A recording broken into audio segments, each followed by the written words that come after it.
বাবাও নেই, মাও নেই। বাবার বাড়িতে থাকার জায়গা না পেয়ে ৯ বছরের রাইহান আর ৭ বছরের রোহানের শেষ আশ্রয় এখন বৃদ্ধ নানা নানির কাছে। কিন্তু মায়ের স্মৃতি মনে পড়লে এখনো কেঁদে ওঠে দুই ভাই।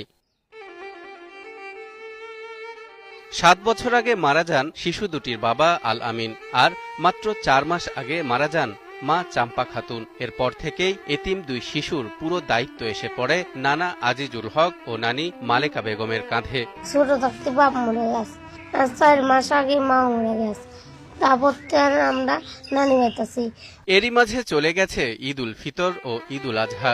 অন্যান্য শিশুরা নতুন নতুন জামাকাপড় পরে আনন্দ উৎসবে মেতে উঠলেও এই দুই শিশুর পরনে এখনো জীর্ণশীর্ণ পুরনো জামা। বাপ থাকলে কোথায় কিনা দিলেনি, ঈদের কাপড় চোপড় কিনা দিলেনি, ঈদের মধ্যে ঘুরাইলানি।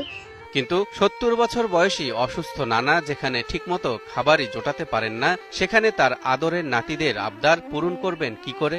নানা নানি না খালি আমরাও খাই না, কেউ দিল্লি খাই না দিল্লি খাই না। বিটির জামাই ৭ বছর আগে মারা গেছে, আর বিটি ৪ মাস আগে মারা গেছে।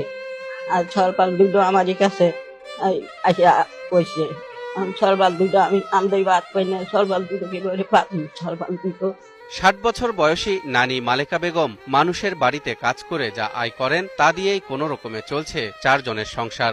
নানা নানি করে ভাত আনা, ইঙ্গের ভাত আনা, তারপর মানুষেরা যদি কিছু দেয় তাই খায়, না দিলে না খায় তাকে। সিরাজগঞ্জ সদর উপজেলার রতনকান্দি ইউনিয়নের একডালা বাজারের জরাজীর্ণ এই ঘরেই দিন কাটছে নানা নানি আর তার নাতিদের, যে ঘরের ছাউনি দিয়ে বর্ষাকালে পড়ে পানি আর শীতে কাঁপতে হয় ঠান্ডায়। নানা নানি দুজনেই অসুস্থ হলেও অর্থের অভাবে বন্ধ রয়েছে তাদের চিকিৎসা। সরকারের কাছে আবেদন করি সরপাল দুটোকে বলে মানুষ হবো জানি করে দেয়, আমি পাই আমরা আরো বাঁচি না, আমরাই চলবে না, আমরাকে বলে সরপাল। আমি তো অচল, আমার কিছুই নেই, ফল পালারও কোনো ক্ষমতা নেই।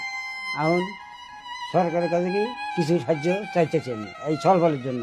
প্রতিবেশীরা জানান, সামর্থ্য অনুযায়ী মাঝে মধ্যে তারা সহযোগিতা করলেও সমাজের বিত্তবান লোকদের সহায়তা এই পরিবারটির খুব প্রয়োজন। তাই সমাজের বিত্তবানরা যদি অসহায় এই পরিবারটির প্রতি সাহায্যের হাত বাড়িয়ে দেয়, তাহলে দুবেলা দুমুঠো খেয়ে পড়ে বাঁচতে পারবে এতিম এই দুই শিশু। তারাই ভাত তো খাবার পায় না, তারাই বুড়া মানুষ, অসুস্থ মানুষ, তাইগারই জুলুম। তখন আমি দেশবাসীর কাছে এবং সরকারের কাছে আবেদন করতেছি, একা যাতে সহযোগিতা করে, একা যাতে মুখ তোলার মতো মুখবিলা তাকায়, একা যাতে আল্লাহ উপকার হয়। দেশবাসীর কাছে বা সরকারের কাছে আমার গ্রামের পক্ষ থেকে আকুল আবেদন, ছেলে দুটোর পাশে একটু সাহায্যের হাত বাড়িয়ে দিলে